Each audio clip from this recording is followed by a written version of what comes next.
Day 10, people. Let's fucking go. Let's go, Jared. Come on. Now, I just got off the interview. I was talking to Hillbilly Harry. Happy day 10. Glad you're here. Welcome, welcome, welcome. Hell yeah, okay?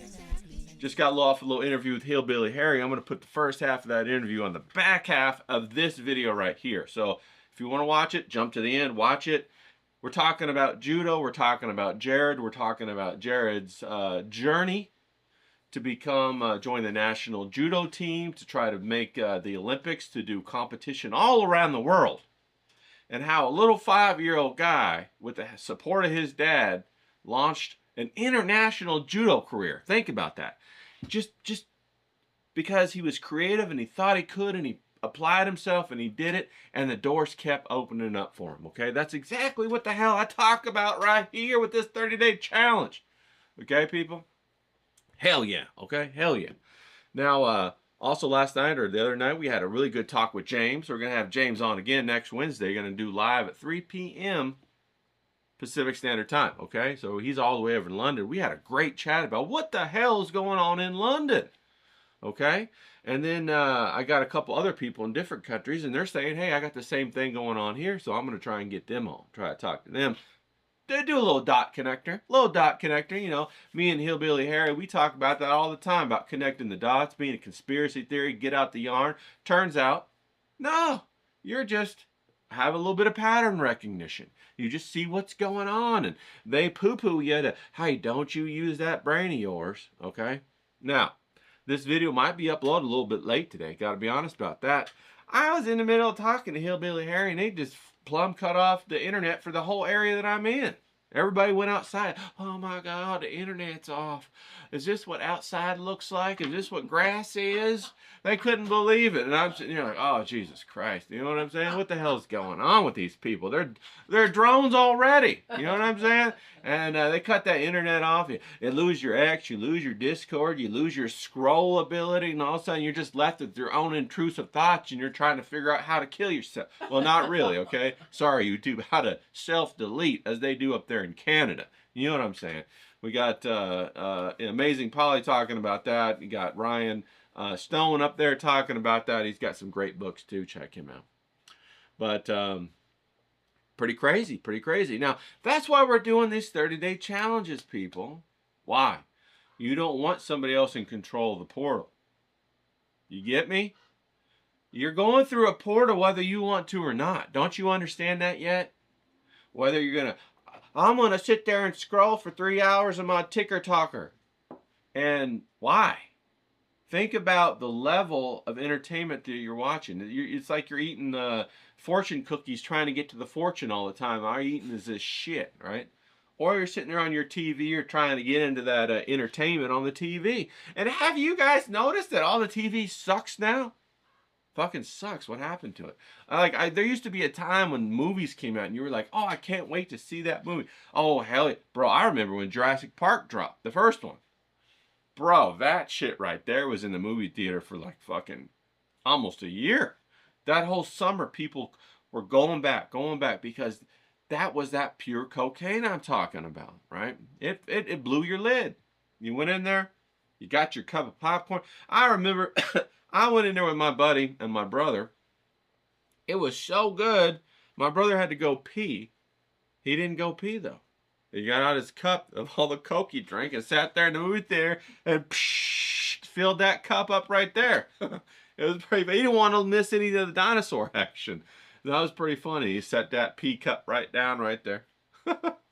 Well, but you know, hey, what are you gonna do? You're kids, right? So anyway, that's how movies used to be, right? And then you got great shows like The Sopranos, or great shows like Ray Donovan. You got The Wire. You got you know, all kinds of great shows out there. Great series. I remember when the first Star Trek, you know, not the first one, but The Next Generation. That was a great one. Jean-Luc Picard, loved it. You know, always interesting concepts that they talked about, right? Now it feels like it's all bullshit. None of it's real. And they all hang on these super flippy flips that they do on wires, and they got the crazy explosions, but there's no heart, there's no soul, there's no nothing in these entertainment, in the movies, in the video games, in anything. It seems to me that people forgot that when you used to get together to play video games, it's because you were playing with your friends. And that was what made it nice, right? I remember I would go in my buddy's room, and, you know, his mom would bring us little, you know, pizza pockets or whatever. We'd be playing Toe Jam and Earl. We'd be playing Skitchin. You know, we'd be playing these different video games, right?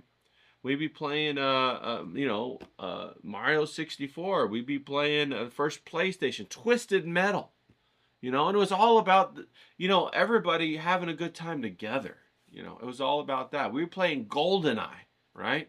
Oh, we'd have like 20 or 30 guys in the room, so many that they couldn't all fit in.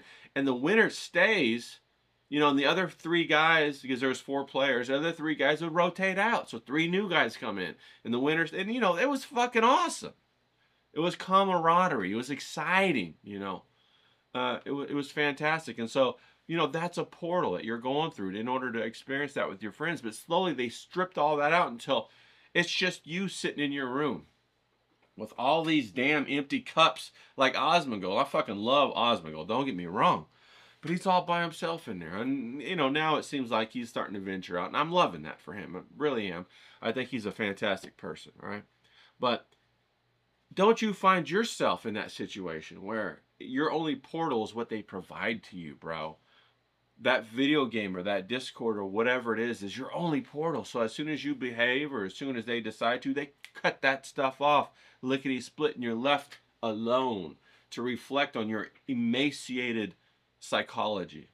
You know, your thought process that only exists to be supported by, you know, the virtual steroids of somebody else's program in order to skim your, you know, harvest your life source from you, right? That's what these 30-day challenges are all about, people. It's a real deal. It's important. Be like Jared, the judo guy, you know. He used to be a plumber, but he turned his life from that. He was always going, to become a judoka, and he's taking charge and creating the life that he wants to step into. Okay? Nobody's going to pull the plug on that guy because he made it all himself, right? I want you to be that way. I want to be that way, okay? Hillbilly Harry, he's doing the same thing. We want to be like these guys. We want to strengthen our imagination, strengthen our ability to create so that we can create that portal that we can go through, and then other people can come with us. And that creates relationships, right? That's what we want. We don't want to be sitting there on some damn terminal pushing a button like some fucking Vegas, you know, jackpot, you know, trying to pull the slot machines and getting the dopamine hit. We want to actually get out there and get satisfied with real deal relationships that reciprocate. This is how you do it. You get these 30-day challenges. You start to change your mind. You start to overcome that critical eye, and you move out there and you actually get what you need. Because if you can get what you need, then all of this bullshit maladaptive behavior that's really more trouble than it's worth, you can throw that by the wayside. If you become a baker that makes cakes and that's your business, then what the hell, you don't have to sneak around at midnight when nobody's looking and try to get in the refrigerator and get the last piece of cake. Your whole life is cake. You see what I'm saying? And then it becomes about less than the cake because you realize that really the cake was a band-aid to help soothe the trauma. And instead now, you're focused on creation and bringing joy to other people's lives that elevates you so much more than that fucking lonely piece of cake. Then you hate yourself the next day because you didn't just eat one piece of cake. You ate the whole damn thing. You get what I'm saying? I didn't just eat one scoop of ice cream. I ate the whole pint. I couldn't stop myself, you know. Now I'm a fat fuck. smell bad, girls look at me funny, and all I got to do is go out and get more ice cream because I feel bad. You get what I'm saying? So it's like it's a looping cycle. It has a feedback mechanism. You know, you want to create that feedback mechanism because the feedback mechanism is in everything. Everything. You want to create that feedback mechanism so it feedbacks with the things that you want in your life to build that life out in the direction that you want to go in a positive way. What is positive? What is negative, right? What is a constructive life versus a toxic, deconstructive life? Well, constructive life builds. It accumulates. Okay? A destructive life strips. It removes. Right? A destructive life gives you your ingredients. It gives you your resources to other people. You pay for the game. You put your money in the game. You put your time in the game. You do. Now, don't get me wrong. I love video games. You do this and this and this. I'm just saying, video games. There's a point where the video game changes from a video game to a psychological control mechanism. Be aware of this, okay? How are you going to have a family and be fulfilled and then have grandchildren when you're going to still be 60 or 70 hooked up to this computer getting fucking dopamine hits that are bullshit? No. Fuck that, right? That's nothing. That might be the trend now, but it won't be in 10 years. I can tell you that right now. As soon as people see what it's really all about. I mean, look at Vegas. What has happened to Las Vegas, bro? Ever since they stopped giving away free this, free that, and everything's all expensive, it's dead. Where is it now, right? You would have never thought Vegas would be dead. It's dead. Look at San Francisco. It's dead. Go look at some YouTube. It's dead. There's no businesses. There's nobody but homeless people there now. Would you have ever thought about businesses that have been there for 100 years are upped and gone away? Okay? That's what I'm saying. So that's what these 30-day challenges are all about. Building that feedback loop, that positive feedback loop into your life so that it continues to build and it takes you places you didn't expect, just like Jared. Okay? Jared joined the judo at 5 years old just because he wanted to apply himself and he wanted to put his efforts forward and have them pay off just for him. Smart man. His father was a smart man. Little boy is a smart little boy. Then it ended up opening doors, and here we go, flash forward. He's in his 20s now, and he's getting flown all over America, all over the world. Okay? He was in Portugal. He's been to other countries. Right now, he's down in Lima, Peru. Okay? Doing some tournament. And then on the days off, he's going around and visiting the sites and getting some culture.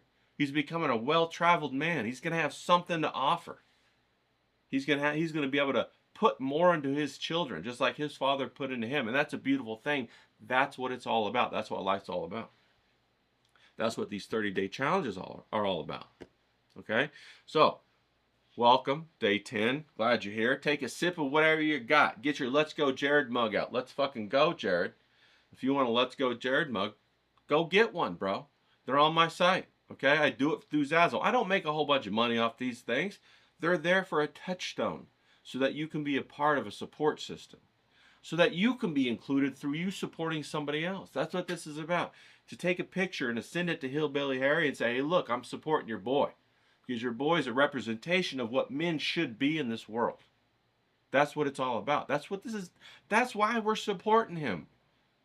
You want to see the world you want it to become? We'll support the men who are going to shape that world in the future. And Jared's one of those guys. That's why we're supporting him. Okay? So support him. Let's go. Let's go, Jared. Day 10. Now, I got that interview, first half of the interview with Hillbilly Harry, going to be at the end of this video. Okay? Got my internet cut off halfway through, so I'm going to have to do it in 2 parts, which is going to be good anyway, because the first part was already 30 minutes. I know James is going to, like, yak at me for, doing too long, but hey, got to do it sometimes, right? So day 10, how we doing? Check in with yourself. Are you stoked? Did I just give you a fired up speech or what? A pep rally speech or whatever the fucking coaches do? That let's go. Come on. Quit being a pussy. Unless you're a pussy. That's okay. We're talking about cats here, not vagines, people. Maybe we are talking about vagines. That's all right, okay? Women are always welcome. We love our women around here, for sure. 100% love women. We don't want them written like men. We want them written like women. All right, so they can be happy. Our responsibility to help make women happy even when they don't understand what will make them happy themselves. That's the key here. It's just like being an artist. You deliver something that people didn't even realize that they desperately needed. And then when you deliver it to them, they are ingratiated to you so much because you delivered to them. They didn't even know it, but you delivered to them. You recognized their need before they did, and you gave it to them. That's powerful. That's fantastic. Okay? That's that positive feedback loop. All right? So, are you stoked? If not, what the hell are you waiting for, man? Get stoked. It's a choice. It's a choice. Find something, inject it into your veins like heroin, that's positive, and get excited about it. And let that excitement propel you more to a greater volume of doing that thing, okay? Boom. We want to have positive life behaviors that build. You don't have to hide for nothing. Come out in the sunshine, all right? Like I remember when we were little, we would go get some candy, and sometimes one of our buddies in the group would steal that candy. They were like nickel candy or whatever, right? We were like, 10, 11, 12-year-olds at this time. And, we grow up, right? And say, for example, now he owns that store, okay? Well, it doesn't make sense for him to go steal that candy, does it? When he owns the store. That's what I mean. Quit using maladaptive behaviors to fulfill your needs. Become an adult, change your behavior, and completely fulfill your needs. All right? That's what I'm talking about. Forget that stupid dopamine hit of trying to steal something. That's bullshit. Okay? That's immature. Grow up, become mature, go on to larger dopamine hits, like watching your son win a gold medal in judo. That's fantastic. That's a hell of a dopamine hit right there. And that can never be taken away. It's going to sustain you for the rest of your life. You get what I'm saying? You might eat that candy, and in the next 10, 15 minutes, your satiation wears off, and you want that candy some more. But your son wins a gold medal. That's forever. That's what I'm talking about. So you get what I'm laying down. Get excited, people. Come on. Get excited. All right? Now, you got that critical eye locked up? You got to keep that critical eye locked up. Because when you want to fly and take off, that's the prime time that the critical eye is going to jump out and say, you can't fly. You ain't going to make it. You're going to crash and burn. Okay? So it's just like the exercise of being stoked. The more you practice controlling the critical eye, the easier it is to control. Okay? And then what we do is we use the critical eye as our ally. Okay? To raise the quality of our product or our creation when it's the necessary time. But we don't do it in the very beginning, and we never, never, never mix the critical eye with our imagination. The critical eye and the imagination are water and oil. They don't mix, ever, okay? And if your critical eye starts yapping, it's going to knock you out of your imagination portal. Going to plumb to it right away. Got to stow that guy away down in his box and say, later, buddy. Then go into the imagination and get her done, okay? Now, the third thing is your schedule. The whole reason why a schedule is so important is because it's how you live a proactive life. Okay? It's how you make sure that your life is going in a direction that you want it to go. All right? You don't want to say, all right, I'm just going to go ahead and one of these days I'm going to go on a Winnebago trip across the United States. Okay? Then something happens. Maybe you get an inheritance or something. You got all this money. And one of your buddies comes along and says, hey, I seen a Winnebago right down the road. It's a good deal. You should go jump on it. And you say, no, I gotta finish my job here. Then maybe if I have time later, I'll go check it out. You go check it out, the Winnebago's gone. No big deal. You're going to go back to your job. You turn around, you're 95 years old, and you never went on that Winnebago trip across America. Okay? Get your shit together. Get your priorities lined up so you get fed. Give yourself permission to get spoiled. There's plenty of other people out there that are getting spoiled that aren't worth it, and you're worth it. So get yourself spoiled. Put your priorities up there. Get that fucking Winnebago. Take a fucking sick day, or go on a lunch break or whatever, and go check out that Winnebago and make that deal. And then you know what? Then put in for a 2 or 3 week vacation right after you buy it and load it up and go. Get a camera. stream it, film it, make videos. It could happen where maybe that's what you're going to be doing for the rest of your life. You want to be stuck at that other job, at the cleaning grout or whatever the hell it is you're doing? Or you want to be out there on the Winnebago, being an adventurer, maybe taking the love of your life with you or meeting the love of your life out there, you know, seeing the sights that nobody else saw before, living a life worthy of excitement and storing away memories worthy of retelling to your grandkids. We're going to tell them, oh, I was on this job one time and I almost went to that Winnebago, but you know, I had to pour the concrete. So I got that concrete poured. Here's a picture of that concrete. I want to show it to you. Ain't that concrete nice and flat? That's some good concrete right there.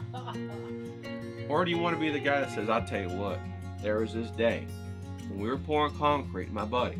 I love Sammy. He's my buddy. He came up to me and said, hey, check out this Winnebago. So I said, okay, Sammy, come with me. So I took Sammy with me. And we both couldn't believe that deal we were getting. I got it. So I bought it right there on the spot. I said, here's $35,000.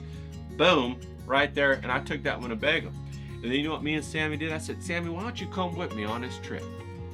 Sammy said, oh, hell yeah. I've been dying to stretch my wings out my whole life. So me and Sammy, we loaded up that Winnebago, that RV, and we just had the time of our lives. We went to Albuquerque, you know, because I had to go to Albuquerque because Bugs Bunny's always say, you go down to Albuquerque and you hang a left. Okay, so I remember that from the cartoon, so that's exactly what I did. Then we went up to the Grand Canyon, then we went to the Rockies, then we went out to the, you know, Great Plains. We went all the way up to Maine so I could get myself one of them fresh lobster rolls. I watched the guy pull the lobster right out the ocean. He chopped it up and put it right on bread and gave it to him. And you know, me and Sam, we ate it right then and there. We had a great time. Then we went all the way down to Georgia because I always thought, hey, Georgia peach, I want me some of them peaches. And then we went all the way out to the Florida Keys, to Boar's Breath, you know. That's the bar that the ROTC guys have on every Friday. And I got in the picture and I waved at them when they were streaming. And I got on the ROTC stream. So me and Sammy, we went everywhere, you know. And then we went back through Texas, got some of the best barbecue or whatever. We went back and saw Alex Stein, Pimp on a Blimp, and we got on in his audience and we were rolling. We were laughing at. I got to meet that guy, give him a handshake, and you know, we came back and we had a great 3 weeks. I got all these pictures and videos and everything like that. And then guess what? Sammy got cancer. And he wasn't with us very much longer.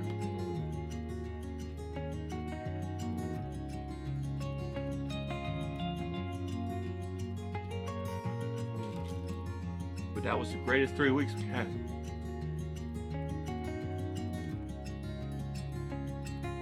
So that's what we're doing here, people.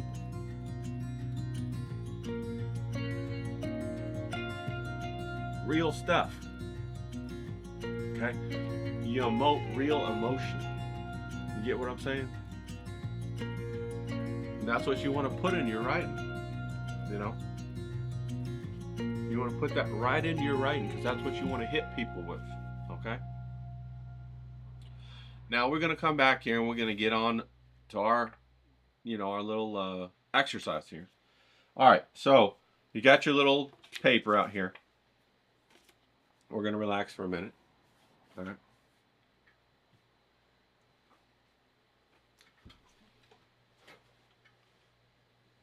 Put me up in a corner. There we go. All right.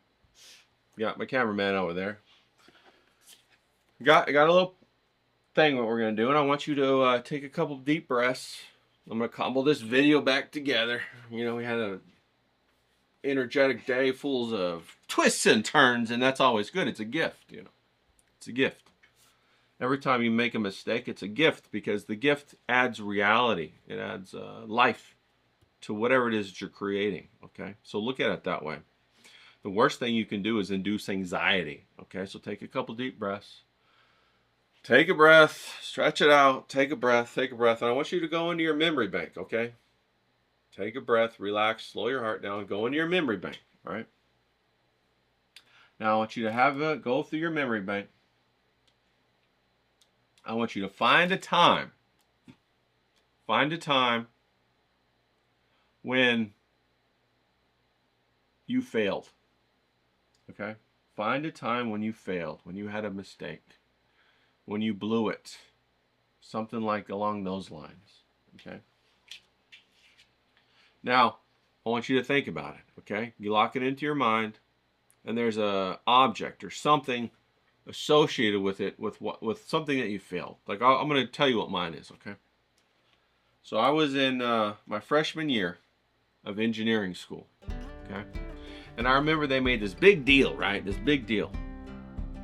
When we first got into orientation in school, and they said, hey, look to the left of you, look to the right of you. Both those people, by the time you graduate, will be gone. Only 1 in 3 people graduate. Okay. I was like, all right. So that was on my mind, right? So you're going through the first, we were in a quarter system. It was very rigorous. And we were in a quarter system, and it was very rigorous. And we were taking our classes, you know, the first quarter's, you know, orientation is to get you ready for college, blah, blah, blah. Of course, I had taken all the AP classes in high school, really smart, all that, yada, yada, yada. Then college is a different level. Then the second quarter is the real deal classes start, you know, no more orientation, gloves come off kind of thing, you know. And I remember I was taking a physics class, and it was a pretty rigorous physics class. And, you know, when you're in college, none of the homework matters, right? 90% of your grade are your tests. You only take like 3 tests the whole quarter. You take a midterm, you take 3 quarters, and then you take a final. And so that's your whole grade. So I remember I took this midterm, and I was taking the midterm, and like I was, bro, you know, you get 3 hours to take these tests. These are 3-hour tests, you know. Every test is 3 damn hours. You know, he's like, wow, okay. You're like, fuck. So I'm taking this physics test or whatever, and I'm going through the pages, and I don't know if you guys have ever done this. I'm gonna go ahead and start drawing while I talk. When I'm going through the pages, and you know, one of my nightmares, and it happened quite often in college, was that you go through all the sheets, and if you're taking tests, there's a strategy to it, right? And the strategy is you go and you look for the very first problem that's easy, that you know you can go ahead and solve, and that kind of gets your momentum going for the rest of the problems, right? And so I'm sitting there, and I'm going through the problems, flipping through the pages. I don't know how many. There was like 10 pages on this damn test, right? Each page was its own problem. That's the way they do it in engineering school. And they ask the problems all in type at the very top of it, you know. So it's in small type at the very top of the page, you know, up here like this, and it's like little tiny type like that. And you got the whole page, you know, the rest of it, right? And you're supposed to work it all out and show all your math and all that kind of stuff and everything. And of course, it's like a really big deal. So I'm flipping through all these pages, and I'm looking for one of these problems that I know I can solve pretty easily. Okay, I get to the end of the page, and I flip back to the front. I'm like, there ain't no problems in there that I can solve. He's like, what the hell's going on? So I'm sitting there, and I'm thinking, oh shit, I'm gonna stare at this test for 3 hours, and I'm not gonna be able to solve anything. And so the anxiety is like fucking ramps up to you know, insane. So I'm sitting there, and I'm looking, and I'm going through it 2 or 3 times. I'm just like, oh. I look up at the clock, and it's like, you know, hour and a half has gone by, and I'm sitting there, and I'm like, I gotta pee. Let me get up and go pee, and put some water on my face, and come back in. And I'm looking around, and all the other people are like just, you know, going to town. Like, you know, I'm seeing the little smoke coming off their pencil. They're going so fast going to town, right? And I'm just like, oh fuck, I'm the only one who's shit out of luck on this. Like, what the hell's going on? And so I just sit down, and I just start, you know, it's coming up on like, you know, 2 hours, and I only have 1 hour left. I haven't done nothing in this whole damn test. So I just start scribbling, you know, trying to figure out some formulas or whatever, or the you know, all kinds of just different, like, you know, 7/3, I don't know. Maybe if I take the derivative, you know, if I take the derivative, the delta over here, or maybe I do an integration over here from 0 to infinity, and maybe the x plus the cubed y, maybe that'll do something. I'm just writing shit down, right? So, you know, the time comes and goes, and you know, the next class is the next day, go to class or whatever. Oh, I think it was a Friday and it was a weekend. And of course, the worst fucking thing you can do is everybody wants to do this. They want to chit chat right after the test. Everybody gets you. Oh, what'd you do for number 1? Oh yeah, I got that too. 3 pi over 7. Yeah, that's what I got. Oh, what'd you get for number 3? Oh, 0.3644%. Oh yeah, that's what I got. What'd you get for number 4? Did you get 7-pound force applied? You know? Oh no, I got 3-pound force. Well, it's probably because you were an idiot and you did this. Oh yeah, I did do that. I am an idiot. Yeah. Don't feel so bad though, because you'll probably still get partial credit. And I'm sitting there listening to all this, right? All the guys, you know, we're all in our dorms listening, and they're all chit-chatting away. And they're, you know, they'll quickly come to a consensus which is the right answers for every one of them. And I'm saying, oh, I didn't do that for number 1. I didn't even get an answer for number 2. Number 3, I think I answered pizza. And I'm not really sure. Number 5, you know, I didn't really. I think I wrote a paragraph about Ulysses S. Grant at the turn of the 18th Civil War. You got a number for that? I got Ulysses S. Grant. You know, so I'm like, you know, it's terrible, right? It's terrible. So then Monday we come around and they're giving us back the test, right? And of course I come back and slam my test down. I get a big F. Big F on my test, right? Big F. So I got on my big F on my test. Okay. Now, the things that went through my mind was a couple of things. Of course, you got that failure, you got that dread, but the thing that I think the greatest fear that could go through somebody's mind in this sense, and I want you to write down what your greatest fear with how you failed. What was it that was so scary or proven true? My greatest fear was that I never had it in me.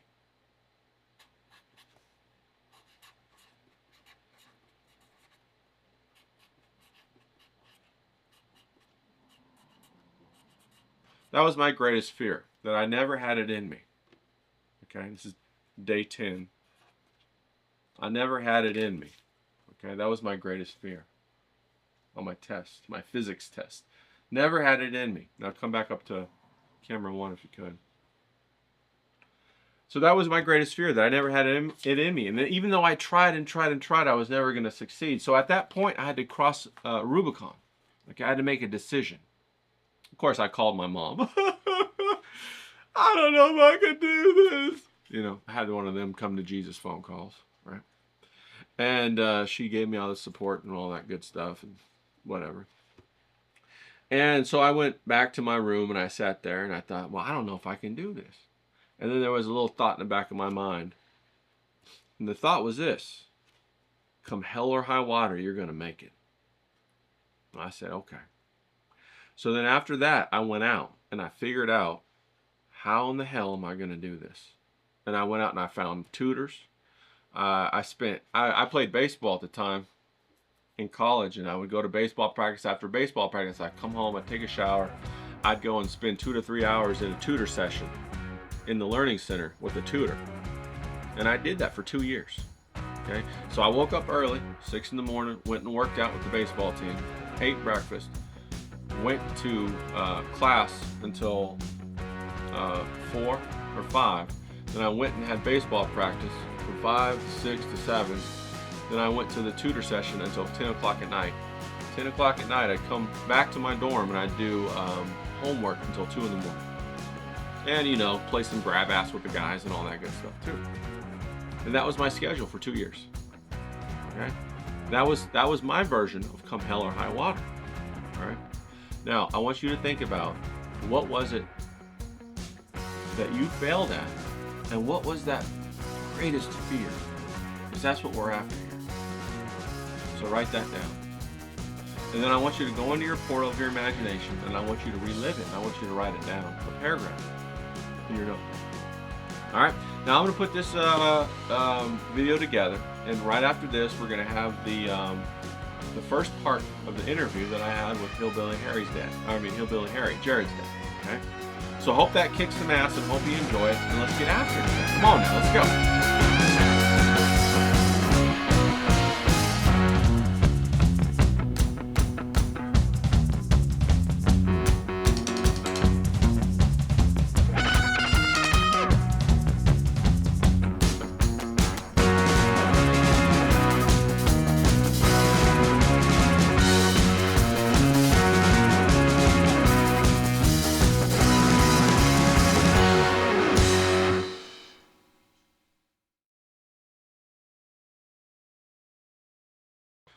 All right, people, we got Hillbilly Harry here with us right here today, and he's about ready to talk to us about what the hell's going on with Jared. He's all the way down there in Lima, Peru, just checking things out, throwing people, hip toss, and all that. So, Harry, I'm glad you're here with us.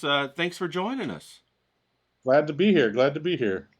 Now, if you guys don't know, Hillbilly Harry is Jared's dad, and so he's definitely got the inside track on it.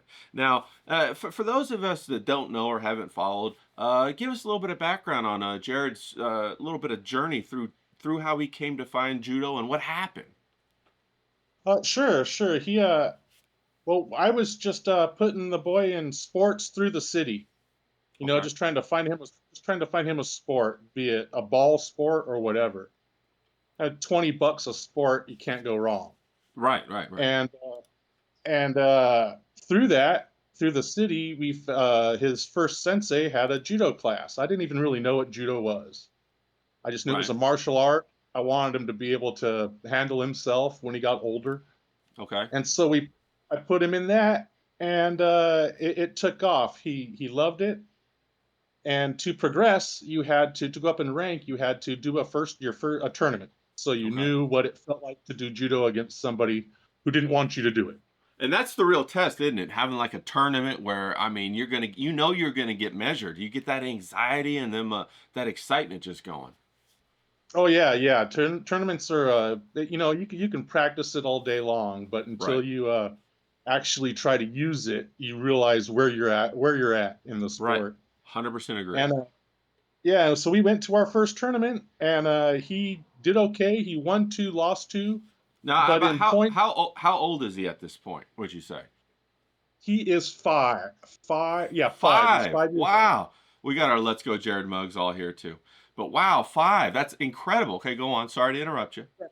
No, it's fine. He was five, and we were going to do the tournament, and he won two, lost two, but he didn't get a medal or anything. He had the kid who got the third place had more points, and so it was no big deal. And he was stoked. He had fun, Uh and we huh. got into the car. And when we were leaving, and from the back seat, I just hear him ask, "Hey, Dad, can we do every tournament Sensei tells us about?"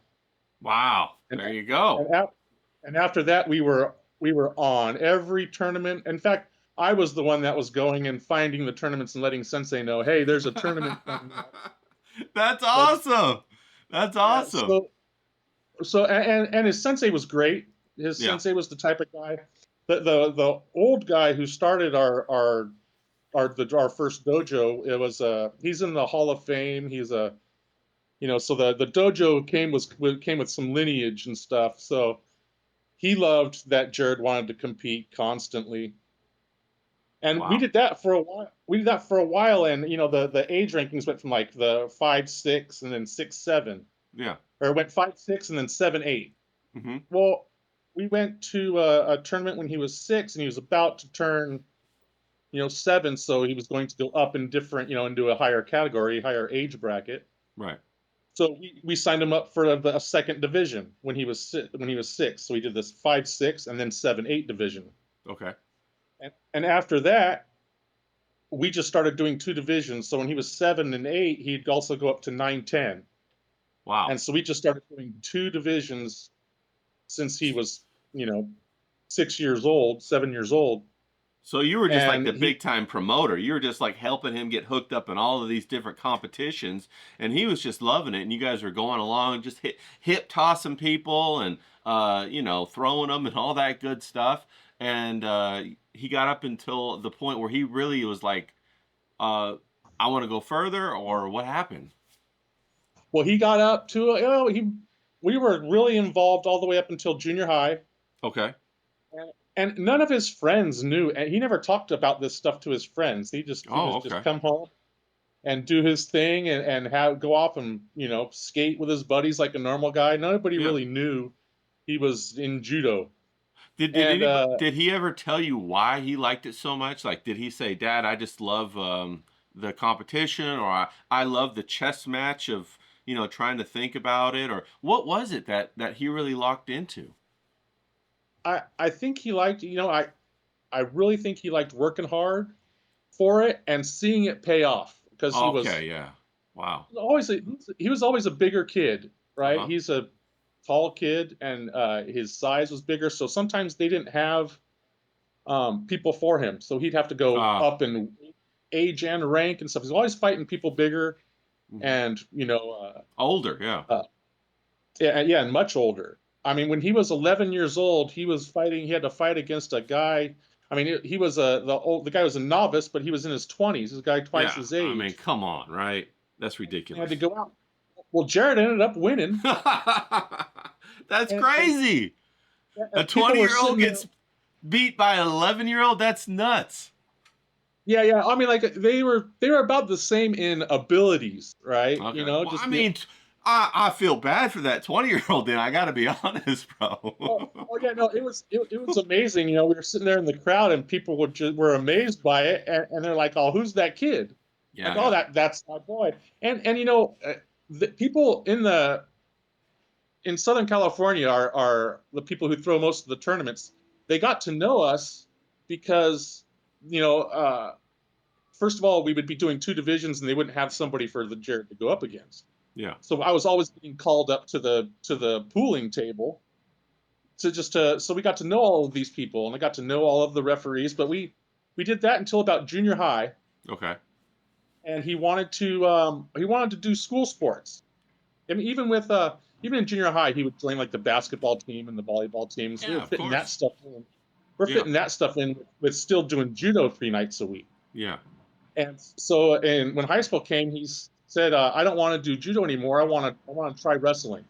Oh, okay. And, and so he completely quit judo and went to high school. When he got to high school as a freshman, started wrestling, Okay.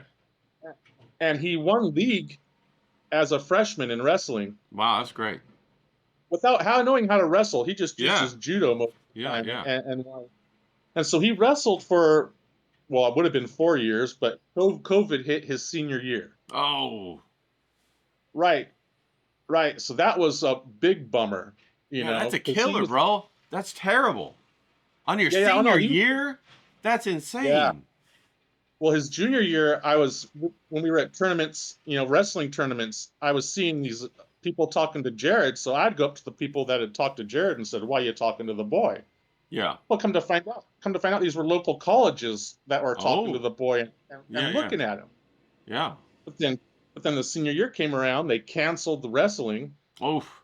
Terrible. and so he dealt with the COVID. He got past that. His dad's buddy, he didn't know what he was. We really didn't know what he was going to do afterwards. Sure, He knew yeah. he needed To do he knew he needed to something. work. Yeah. He didn't go back to judo or anything. He just went to work Well, you and wouldn't went for think a about it, right? You wouldn't think about it. right that, and it was still COVID. So even Right. if he went back, At judo, you're like all grappling and grabbing somebody. They're gonna freak out about that COVID stuff. yeah. And here in California, everybody was Oh, shut down. they were, bro. They were like crazy. They were like lockdown monsters, lockdown Karens around here, bro. Because we live kind Yeah, of and close. I live in Southern California too. right, and for a couple of years, he just worked with his buddy's dad's plumbing company, Uh huh. and he fucked around for 2 years, Mm-hmm. just hanging out with his buddies. And Sure, yeah. I noticed he was getting kind of antsy, right? Because he's Uh, always, like I was saying, I put him in judo at 4 or 5 years old, and then all the way through wrestling, and then a couple of years after, or about 2 3 years of not being able to do that stuff, I just noticed him getting kind of antsy and anxious, right, you know. right. And just when I was getting ready to tell him maybe you should look at going, going to another, going to find a dojo and go back to Sure. judo, he just came in one day and sat down on the couch, and we started talking. And he's like, "Oh, yeah, I'm going to, the Orange County Judo Training Center to start working out again." All right. So I was stoked. And he hadn't done judo in 6 years. Right, right. And this is about what, like 221, 22, sometime in there? Yeah, I'd say about early 21. Okay. Or yeah, yeah, early 21, I would say. Yeah, something like that. Somewhere around 20, early 21, late or early 20, or late 21, early 22. And he went and started just training there. And they weren't really a big competition judo. He was always big competition, and they weren't really pushing that, you Right. know. But luckily there was a guy there, a kid his age, about the Mhm. same, just one weight class under him, who was a go-getter like Jared, a Yeah, kid okay. from Georgia. Oh, This okay. kid from Georgia, the country, right? Oh, wow, the And country. I got you. Okay. All right. yeah, yeah. And he was a really good dude, and he was getting ready to go find another dojo because there was nobody else that was going hard the way he wanted to. Right, And right, when right, right. Jared showed up, it was perfect for both of them. That's And so fantastic. Yeah. they both pushed each other. And when COVID started ending here in California, they had there was a new first the first tournament was like it was like considered a it was like a they considered it. I forget what they called it. It wasn't a novice tournament, but it was just a low level local tournament. And they had novice and a black belt division. And Jared was still just a blue belt, even though he was And tell 20. people, yeah, tell people where the blue belt is. Like there's the ranking. So blue Right, belt is kind of on the lower side. right. So it would go white, yellow, orange, green, blue, brown. Oh, okay. So blue Or then is on the higher side. Okay. well, blue, purple, brown. And And and then uh when and then as a black. kid, yeah, yeah, yeah, and then Okay. black. But as a kid, if you're a kid, if you're 13 years old with a purple belt, our sensei always said, a kid's purple belt is like an adult black belt for the most part. Like you Okay. know what you're doing. Yeah. Okay. That But makes Jared was, sense. Jared was still just a blue belt when he went to this new dojo and went back to judo. And he's like, he wanted to do the tournament, and his sensei there, who was a guy who we've known since he was a little guy, Right. he said, "Hey, why don't you just do the novice tournament? I don't know if because novice black, brown black, right?" Yeah. And he goes, I don't know if the black belt division is necessarily for you yet." Okay. And Jared was always just like, I don't care, I'm gonna go for it. And I'm so a he try. signed up Yeah. for Yeah. and so he signed up for both divisions, and he went out and slaughtered everybody in the novice division. That's awesome. It was great. That was I'm, some of the I'll send you some of the videos from yeah. those, and they're pretty good. And then he went to the black belt division, and he started going through those guys. Wow. And the final in that ended up being a guy that he's still friends with to this day. He was like as far as the locals went, he was the guy to beat.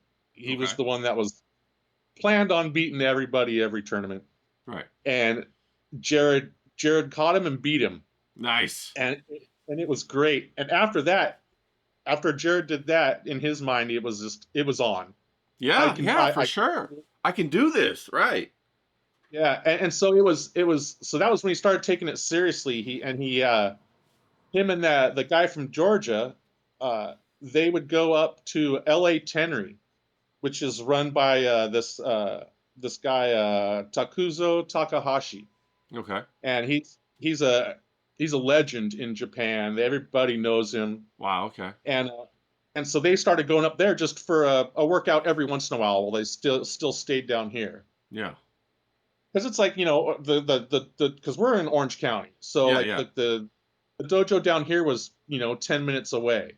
Right. The dojo up in Los Angeles was the half hour, 45 minutes away on a good Yeah. night. Yeah. Without traffic. Right. Right. So he'd start going up there on the weekends, and eventually, and the sensei Takahashi, him and Jared are the same weight class. Okay. So he really liked Jared. He liked how Jared's attitude. And after a few weeks of going up there for just a class or two every once in a while, he asked Jared to join the dojo, which Hell was yeah. a big deal coming from Yeah. somebody like that. Of his status for And sure. yeah, yeah. So Jared was stoked. So Jared had in the before Jared started going up there, he had gotten his brown belt. The sensei down here promoted him up to brown. And after he was working out up in Tenry, L.A. for I don't know 4 or 5 months, the Takahashi said, "Hey, we need to get you your black belt." Yeah. And Well, Takahashi used every connection he could to move it along because that's where the boy was at. I now needed tell to. people a little bit about when you mean he used every connection he can, because some people might be under the impression that you can just go ahead and grant somebody their black belt, but it's a little bit more complicated than that. Oh yes, yeah. Oh yeah. See, I always thought it was like that. I always thought, hey, the sensei says you're good. I give you your black belt. You pass whatever test that sensei has, because that's Right. what it is for every other belt, right? Every Right. other belt is just the sensei giving you a certificate, says that you're at this level, which is fine. But for black, you have to actually go and take some class. Our black belt association is called Nanka, Okay. and so you have to get your if you're going to be a black belt in judo, you have to go through whatever your local black belt association is, Right. and you have to take a couple of classes. You have to actually go in front of a board and show them that you actually know these certain throws, certain katas, and katas are like the same throw. They're just the throws that you would be using normally, Okay. but they're more. It's more of a show. It's not competition at all. The person you're trying to throw isn't trying to fight you at all. You're just demonstrating how you do the throw, and you're trying to do the throw as perfect as possible. So it's like a form, basically a form. Yes, exactly. And you just have to show that you know the forms of these different throws and in front of an entire board. So when I say he pushed for it, he instead of like no most time it'll take a long time for all these people to kind of fit you in. Right. And all he did was kind of use his status, I guess, to get Jared's stuff, Expedite get it. them to Right. yeah, just to expedite it is really Right. all it did. But then so Jared still had to go in front of all these boards and all of this stuff to Yeah. and Get take tested. Big pressure. oh It's yeah, a lot of pressure. exactly. Exactly. And so once he did that and passed, he earned his black belt, Which is a big deal. which is a huge deal. And Yeah. to be honest, when I put him in this, and after we started, competing, and he was in it for a few years, that was kind of really all I wanted, right? Like Yeah. Yeah. Yeah. I've Okay. never That makes sense. I've never really cared if he won or lost, Right. right? I just wanted him to learn something, have fun at it, and to be proficient and get his black belt. That was Yeah. really all I ever. Yeah, And that's like getting a degree or a master's degree or whatever. It's a exactly, accomplishment. You know, it's something that nobody can take that away from you. You have it for the rest exactly. of your life, right? Yeah, yeah. No, and that was really all I wanted. And so once he got that and was started competing a lot more, he we did it was a U.S. Open that because we started going to when he was younger, we started going to all the biggies, right? All of the nationals, all of the whatever big tournaments. We used that for our vacations actually every year. Our Right. vacations were traveling around, going to these different tournaments. Bro, how fun is that? That's so fun. Bro, it's such a Yeah, it great was. story. What was great was that we were in where was it? Irving, Texas, for a tournament, and a bunch of other parents and senseis were all hanging out, and they're always a good party too. So it was always a great time. And we were in Texas, and I was like, we were sitting with the parents, and I was talking about how it's all just sitting around hanging out. We always have a day off. It'd be a 3 days, and there'd always be we'd have two competitions, and we'd always have a day in between. Right. And so I was talking to the parents. I'm like, oh, man, I wish there was something, there was something we could always go do. Some sites. We're traveling around the country. I'd like to go see some stuff. And Yeah, yeah. since we were in Texas, the first thing I thought of was the Alamo. But we were way up in Dallas. Yeah. We're way up in Dallas, and it's like it was way too far away. And the guy says, "Oh, tomorrow we're going to the JFK assassination site." Wow, okay. And I was like, "Oh, well, that's kind of cool. It's a Yeah. historic thing." That's So we went legit, and started. right. Yeah, so we went and started doing stuff like that. We actually did end up going because we used to go because there used to be points tournaments, and even for the kids, and you do a points tournament, it would end up just to get your ranking higher, just even as a kid, and those would help like when you went to like some other big tournaments and you were higher in points, it kind of helped with your seeding and things like that. Sure, okay. So we went out. We actually we did oh man, I can't. It's right next to where the Alamo is. We had a tournament, so we actually did get to go see the Alamo at one of the tournaments, which was cool. But that's what we were doing. We were using that stuff to to travel around and see the Yeah, see see the the see the sights, country. get a little culture under your belt, Exactly. Instead of just judo all the time. Right, right, right. And we were, and we were never really judo all the time. Like it was always a thing. It was actually a big part of our stuff. But when we weren't doing that, we were always doing something else. We were never just. Sure, sure. He was never. He was never a kid sitting at home playing video games. Right, We were right. always because I Out wanted to play. out doing something, right. Yeah. Yeah. And so once we started doing that stuff so after he went back and got his black belt and all of those things, uh, we went to a U.S. Open and he almost he got first or second Now at the U.S. Open tell after. everybody what a US Open is, because maybe they're not familiar. The U.S. Open is it's just a big tournament that is thrown by USA Judo, and all of these things. Uh, the higher you place, it helps get you on to like the USA team, Right, like it right? actually has it's a vehicle to get points to get like on the team or get get I forget what there's a word for it and I can't think of it. But you get what I'm saying. Yeah. So what the Open did is it gives you points that help you towards like your national ranking and things like that. And Right. anybody, it's an Open. You don't have to have a certain amount of points. Anybody can enter. Right. When the tournament's an Open, it's anybody can sign up. You Yeah, it's know. to cast a wide net for a big field of talent to really try to give everybody an opportunity to climb that ladder. Exactly. And when he was a junior, which is I think you're a junior up until like the year of your through your 21st birthday, I think, is when you're a junior. Okay. But so we went to this Open and he won the thing. He won or got silver. I can't remember a few years ago. But with those points, it put him towards if he did good at nationals that year. That was going because of the points and where he was at.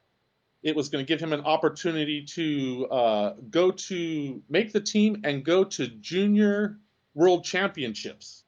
Oh He needed wow. two tournaments. He needed two tournaments to make the team, and he had to do well in both tournaments to make the team to go to where was it? Not Portugal. Oh, He went to Portugal. Port. This is incredible. So, I'm getting like flashbacks of like blood sport and all that kind of stuff. Like he goes to these tournaments, he makes the team, and then they're like, "Bro, we're going to Portugal." Yeah, oh yeah. We'd never, well, that was just the thought of going to a world championship, let alone flying all the way across the world to get to a Incredible. qual. Incredible. Yeah, at 20, I think he was 20, 21 years old, just hopping on a flight, and I I can't afford to fly around the world following him, which is What, you don't have your private jet? Is it in the shop? What's going on? right. No, like he travels. So since he did that, and he got to the junior world championships, which was amazing. And the crazy thing about the junior worlds is that it's in Portugal. Right. His first match is against a guy from Portugal, Okay. and it was a good match, and they were having a good back and forth, and the guy threw Jared, but when he threw Jared, he planted on his head, which is a disqualification penalty. Ah, okay. So the guy from Portugal got disqualified, and Jared won the first match. Wow, okay. So he goes to the next round to go fight a guy from Spain, right, which is Uh-huh. right next door. And so it's these tournaments are a big deal, right? Yeah, yeah. And so they introduce every player on the way out. Okay. And so they introduce the guy from Spain, and everybody cheers, and the place goes nuts, and it's a big, huge arena. They introduce Jared, and Jared has to walk out to an entire arena just booing him. That's awesome. Because It's he's just so like WrestleMania. He's the heel. He's like the yeah, Undertaker coming out. yeah. He comes out right, and he's stuck, and he never been in this type of high level, because this is the highest level you can get. It's a Yeah. world championship. the closest he'd been was just big tournaments here in the U.S., but that's nothing compared to when you leave the country and you're at the world in the world stage is a big Yeah. deal. Have And so, have you seen Bloodsport with Van Damme, the old movie? Have you seen that? oh, of course, Yeah. Now I think about that Korean guy. He's like, I break you. You know? yeah, exactly. No, he was talking about afterwards when he'd come home, he's telling me about his experience there. He was talking about standing in the chute, right? So before you go, they have all the players lined up in this little Yeah. hallway before they call you to come out, and he's standing there in the chute, just kind of in awe that he's even there. Right. But there's people, people are getting whacked on the shoulders and the back by their coaches. People are, the players are Yeah. Yeah. hooting and hollering, Dude, and it's yelling, just pumping like themselves. the Kumite, just like going crazy. That's awesome. Yeah, and the players are trying to pump themselves up and go out there, and Jared's standing there like, well, yeah, and the boys stand there like, how the hell did I get here? He's like, he reminds me of One Punch Man, bro. Are you familiar with the anime One Punch Man? No, no. Oh well. Anyway, One Punch Man is like this big superhero, and his thing is he can kill everything with one punch, but nobody knows it. And he's more worried about clipping coupons and making it to the store to get his food than the tournament. And so that reminds me of Jared. He's like standing there, like looking around, like, okay, well, I'm gonna go out and win real quick, but hey, this is pretty nice architecture in here, you know? Yeah, yeah. Yeah, no, he was just blown away, and then he had to walk out to a course of booze, Oh, which that's was awesome. I know it yeah. probably wasn't a great experience, but in hindsight, that's incredible. That's incredible to be that focal point that everybody's like, ah, that means that's how Oh, great you are. yeah, he loved it. He actually loved it. It That's was good. awesome. And so like, and then when he came back from there, now you're pretty much in, right? Yeah, yeah, yeah. And so people, now that you've made the USA Judo team, even as a junior, people now know who you are in the judo community, in the USA Judo community. People are going to Hell know who yeah. you are. Hell yeah. And so when he came back, he kept training up in LA, and they USA Judo wanted to put together a US Judo training center in North Carolina. Okay. And you had to apply, give them your pedigree and all that stuff, your application, turn in your Right. application, and you had to be accepted. Right. And he didn't even tell me he was doing any of this stuff, right? He That's so just awesome. So he's a pretty independent fellow then. That's great. Oh, yeah. No, he's always been pretty independent. I mean, all I do is pretty much just try to support what he wants to do. I Hell mean, yeah. he's always been like I'm saying, what I liked about judo the most was that it kind of supported everything I was trying to teach at home anyway. Right. Even without judo, I'm trying to teach him these things, right? Right. But then he got to learn these things on the mat with judo also. It just kind of Right. confirmed what he's being taught at home. Well, and in my opinion, every boy should do that. I did judo when I was younger. Then when I got older, some years lapsed, and I switched to jiu-jitsu, Brazilian jiu-jitsu. I did that for 5 or 6 years. Every boy should do this. Oh yes, yeah. I think you learn so much, and that's one of the things that I think that the boy used to always talk about team sports and how especially when he was in high school. Like, even though wrestling is part of a team, it's still a Right. one-on-one sport, right? Right. Yeah. My school has a duel, and the rest of the people can lose, but as long as I win, I still won, right? Type Right. of Right. thing. Right. Yeah. He always talked about, like, in ball sports, that what would drive him nuts is that when the team loses, So no matter how true. good no matter how good I do, that guy messes up and he ruins all my thing. Yeah. And I think what you learn, especially in, like, judo, wrestling, any of those one-on-one sports like that, there's nobody to get mad at but yourself. If you lose, or if you did something wrong, that caused a loss, there's nobody to blame but yourself when something goes wrong. And I Yeah. think he liked that. I completely agree. And there's this beautiful sense of spark once you realize that your work that you put in goes directly to your own success. And Yes. there's this a switch that turns on in your mind. That's why I've always loved art and drawing, because it's all my work is for me, and I love that. And they're just like it's manifest destiny. You control your own horizon, and that's fantastic. Exactly. Every boy needs this. Go on. Yeah, Sorry. yeah, and no, you're good. No, you're perfect. Like you're saying, you are responsible for you. Hmm. And especially like if the younger that you put them in things like this, I think the younger they learn that. Yeah, and You know, that's what a man is. That's how you become a man. You shoulder the accountability for everything, even stuff outside your purview. When you become a man, like with a family or a business or everything, it all rests on your shoulders.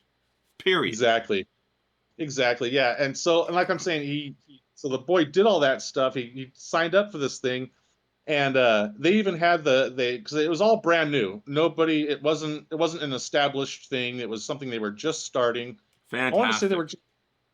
they were starting it in like I want to say at 2023, I think was when they started the training center, and he was the first class. So he signed up for it. Their brand new coach that they had for the place flew because they were flying him the coach all around the country to meet. Right. And what they're kind of doing, which I kind of think is kind of bogus, is what they were doing was they were going around to all the dojos and taking the best players from the dojos. So Wow. all of those senseis were kind of like, hey, What the it's hell? kind of like Yeah. you're just stealing my guys, yeah. Right. But so Jared signed up for it, and the coach came out, and Jared. So and when it comes to Jared's judo decisions for Jared's, I guess you could call it his judo career, even as a little guy, Yeah. I never planned out other than finding he wanted to go to a tournament. I'd know when the next one was. That's Right. all. Right. I didn't, I had no plan on him getting this far or being this, getting to this point. That was never So what you're like, saying is you didn't keep this big sports betting book on judo that nobody knows about, right? You didn't. Shh, don't tell anybody. Okay, I'm just kidding. Go on. yeah, no, and I didn't plan it out and say, hey, boy, you should go here. You should try Right, right. doing this. Well, it was his You own know, genuine desire that pulled him through it, and you let him do it as a yeah, good father should. You did exactly support without pressure. That was perfect. exactly, So exactly. hell, And I think, I got my dad gold medal over here. I'm gonna send it to you. Okay. yeah, I because I didn't even know the sport, to be honest. Yeah, yeah. I wouldn't even have known how to do that stuff. Right. Eventually, so once the guy came out and stuff, uh, that was when he finally told me about it. It's like, hey, I actually got accepted. I don't know if I want to do it. It's brand new, but they're flying me out to the training center next week, and I have it's like a orientation Right. to the thing. So he flew out there for like 4 days that they paid for Sure. him to do this orientation. Now, how were the facilities? Were they brand new or what's the story there? Um, no, but I don't think the facilities were necessarily complete. They had brand new dojos and stuff like that out Okay. there. But as far as like the weight training and things like that, And the I think that dorms and stuff was all all. that? Okay. No, they all live off campus because it's at the University of Oh. North Carolina, Charlotte. Oh, fantastic. Okay, fantastic. He's actually considered an employee of University of North Carolina, Charlotte, I think. That's awesome. And so they and they give him, so he ends up going out there and decides, hey, I'm gonna do this. Great. So within a few months, he's packed up and gone out to North Carolina, Wow. And and how does he like North Carolina? That's quite a he change. likes he likes it. Fantastic. He likes yeah he he actually talks about staying out there after judo. Wow. I know that Mersch talked about North Carolina a lot in the Outer Banks, and it always, was very alluring and intriguing, and made me want to go explore it. But beyond that, I've driven through North Carolina a few times. It's pretty rural, but Charlotte's Yeah, nice. yeah. Well, he talks about how it's just so green, and It's very. there's trees and everything everywhere. It's that type of thing. That, and I've been I always took him to like our local short track racing, always like like NASCAR type racing and stuff like Sure. that. And he's out there. he's been trying to talk his buddies into going to some, races and things out there. And I was even telling him, hey man, after judo, you could even be like you wanted to spend your time being a tire changer or something like that. You get into that type of stuff. You're right in the hub. Hell yeah, or even drive. He could probably drive.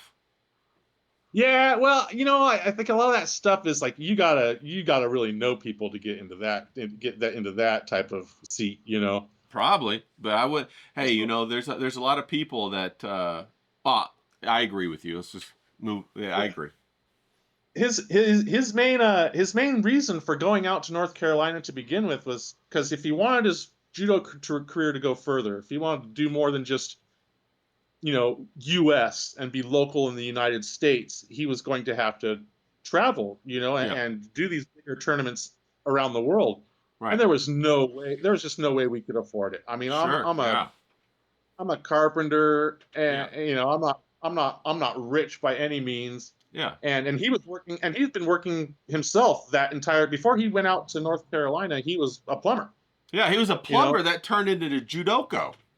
yeah. Well, he would work. He would be work all day, and then come home, take a shower, drive out to Los Angeles and work out, and from 7 to 10 o'clock at night, and then fly back and then drive back home and do it again the next day. And these that's why I'm saying these are the kind of guys we want to support. This kind of guy, we want to support him. Period. That's why I'm talking to you. I'm like, this guy's got the work ethic, he's got the drive, he's got the desire. We got to get behind this guy. Yeah, so like, and that was, and when he got the opportunity to go to the training center, one of the things that they were offering was that they're first of all, he was going to make a little bit of money, just to be there, but they were also going to when they pay for your training, because he was also paying for his training here, right? Right. Okay. Yeah. He was paying for everything here,